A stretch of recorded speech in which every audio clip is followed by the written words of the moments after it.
I mean, as I'm getting older, and I think that our industry is like so kind of celebrates being young and like being beautiful and being perfect in so many ways. And I think that so many of us kind of, strive to be perfect. And I think that as you get older, you start to realize that there are things that are so much more important than that degree of perfection. I'm from a little town called Bayport on Long Island, on the eastern shore of Long Island. We didn't have a ton of money growing up, and my grandmother was a seamstress, so she made a lot of our clothes. So there's a lot of that matching outfit thing with my sister, which was really unfortunate. My mom had amazing taste, and she was just like one of these people that just like did a lot with nothing. Like she would wear these like leather blazers and bell-bottom jeans. You really sort of drew a lot of inspiration from your environment, from films. And obviously in the 70s when I was growing up, the fashion was like never better. And I knew I wanted to be an editor, but fashion was never, I think because I never really considered myself to be particularly fashionable. I wanted to work in magazines. My first job was working at Worth magazine as a sales assistant. And then, finally 6 months after that, the New Yorker called and there was an opening. It wasn't an editorial and it was on the business side, but it was still the New Yorker. And that was just always my dream, to be there. And I felt like if I can just be in the company, I know I can make it over to the other side. The New Yorker was in its heyday, and Tina Brown had just gotten there, and there were so many exciting things going on. It was starting to incorporate photography for the first time. I learned a lot from her just from working with her in the way that I did work with her. And she's just really confident, and she made so many crucial changes at the New Yorker that were just so long overdue, and a lot of people like freaked out about it, but she was just an amazing example to me of what a woman could really be.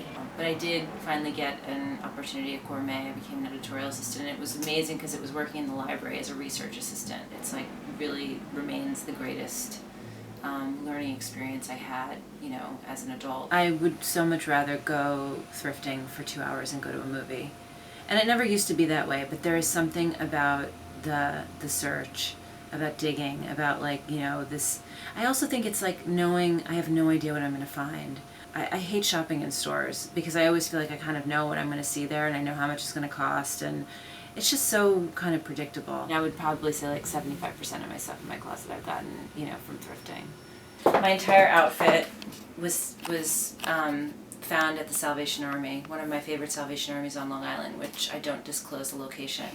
And this coat is Dries that I got on eBay, and I'm obsessed with it. It's got the perfect shoulder width. I had a physical reaction when I unwrapped this coat and I put it on, because it's always a risk. When you're getting something on eBay, you really don't know where you're getting. And this lovely little black lace shirt with a zip in the back that I just got in LA at my friend's vintage store.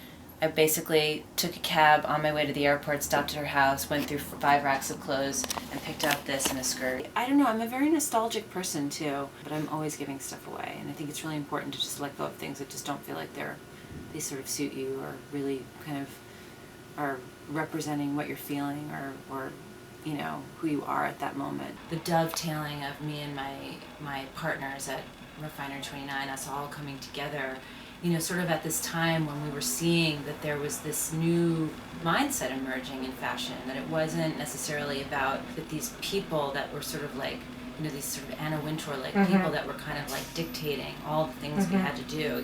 I have that appreciation for quality control and the fact that there is, a certain integrity and depth that I think needs to be there. The content is soulful, and I try to share that with our editors, and they're all really young and super talented and really fast learners, but I try to always make sure that they really care about the content.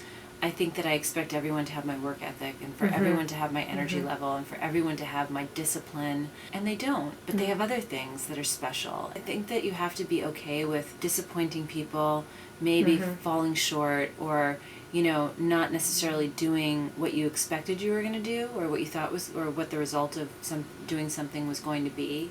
The real gift is the resilience, and I think I've grown to be really resilient. Just finished watching the George Harrison documentary, and just even All Things Must Pass, it's like listening to that song afterwards too, and it's so sad about just the cycle of life, and just being okay with how things begin and end. One other thing that's been really inspiring lately is just Gloria Steinem. And she says is that we're becoming the men we once wanted to marry, which I thought was really really amazing. That's I nice. think we still are in some ways. It was really sort of shocking to me that I was at a party not too long ago, and I was sitting around a table with some very bright people, and like 4 people at the table had no idea who she was. I never, ever, ever thought I was going to be 40.